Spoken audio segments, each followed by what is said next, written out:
25 বছর বয়স অবধি কখনো মা রান্নাঘরে যেতে দেয়নি। সেটুকুনি যা শিখেছি দূর থেকে মাকে দেখেই শিখেছি।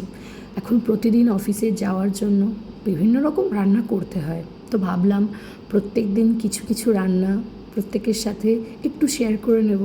যদি কোনো ভুল ত্রুটি হয়ে থাকে আমাকে ক্ষমা করবেন, আমাকে দরকার হলে শিখিয়ে দেবেন, তাহলে আমারও ভালো হবে, আমিও আমার ভবিষ্যতে রান্নাগুলো আরও ভালো করতে পারবো।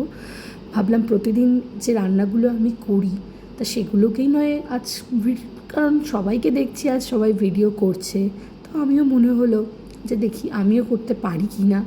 দুজনের অফিসের চাপে ভিডিও এডিট করা কোনোটাই আমাদের হয়ে ওঠে না। প্রতিদিন আমাদের লাইফ শিডিউল খুবই ডিফিকাল্ট, বাট অনেকে আছে আমাদেরকে বলে, বাবা তুই অফিস করে রান্না করিস। এটা কোনো বড় ব্যাপার নয় অফিস করে রান্না করাটা, কারণ আমি একা রান্না করি না, আমার সাথে আমার বর।